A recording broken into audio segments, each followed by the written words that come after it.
Likewise, energy prices, electricity and gas tariffs going up will also impact and feed into the inflation numbers. Pay the corporate income tax and deal with all the hassle of running a business. So no, the budget does nothing to channel investment towards productive uses.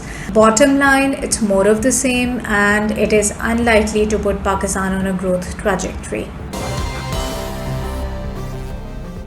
How does the budget address the fiscal deficit, and is it realistic?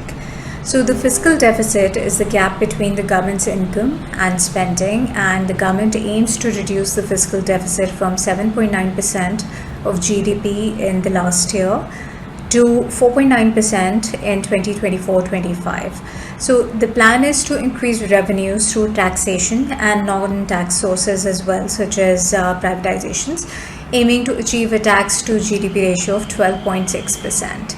Now, the government has no plausible plan for phasing out power sector subsidies, reducing its own expenditures, which is currently around 13% of the budget, and prioritizing development spending. So if the revenue targets are, let's say, not met, then the PSDB goes on the chopping block first. So I'm not really optimistic about fiscal deficit or development spending in this budget.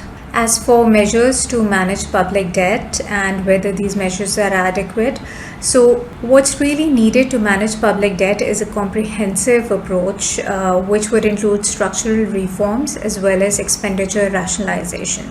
So the idea is that if borrowing is channeled towards economic growth and areas that will increase future income or improve productivity or efficiency in the labor or capital markets, then it will offer dividends and result in economic growth.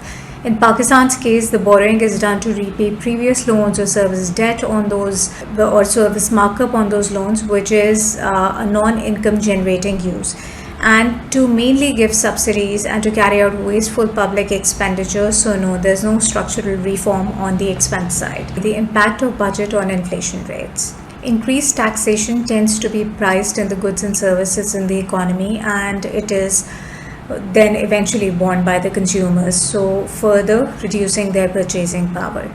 The levy on petroleum products, for example, will increase the transportation costs for people as well as for businesses. Likewise, energy prices, electricity and gas tariffs going up will also impact and feed into the inflation numbers. So the last inflation number was 11% thereabouts before the rate cut and before the budget. I would expect this to go up in the next quarter. Investment in productive uses requires realignment of taxation and incentive structure. So for example, if my wealth is parked in stocks and I pay a 15% tax on dividend, but whatever capital gain I earn, I pay 15% on it.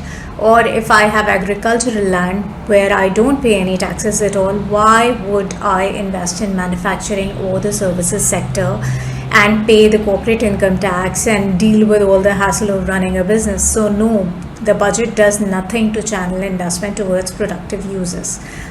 The prerequisite to investment in the economy is number one, a high savings rate. Number two, access to affordable funding. So if an individual and business, they pay 35% tax on their income, and then their cost of business or cost of living keeps going up, how are they supposed to save, and how are they supposed to even access funding? So if the businesses can only borrow at say 23%, and if an SME or middle market business cannot access funding at all, you can't expect to see a high investment rate in the economy. And if you're looking outward and thinking of bringing in FDI, again, as a country, we need to work on three things. So the first and foremost is policy continuity, and then the second thing is ease of doing business, and third, deregulation of markets. Anyone who's willing to work with uncertainty and risks in Pakistan will price this into their assessments and unfortunately expect predatory off-market returns.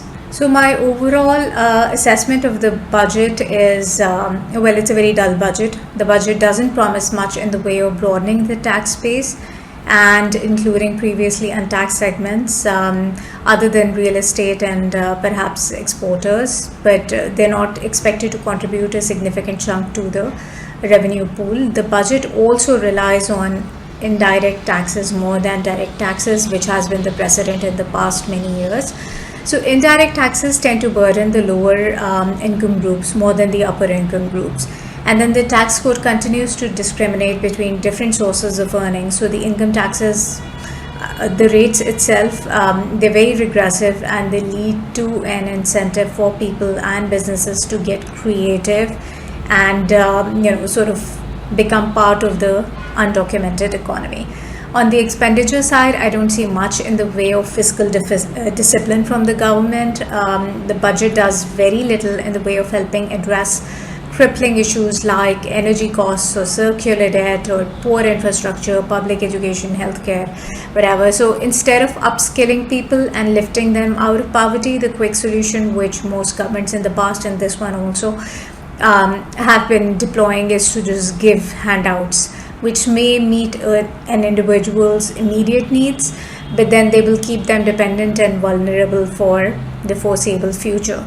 So bottom line, it's more of the same, and it is unlikely to put Pakistan on a growth trajectory.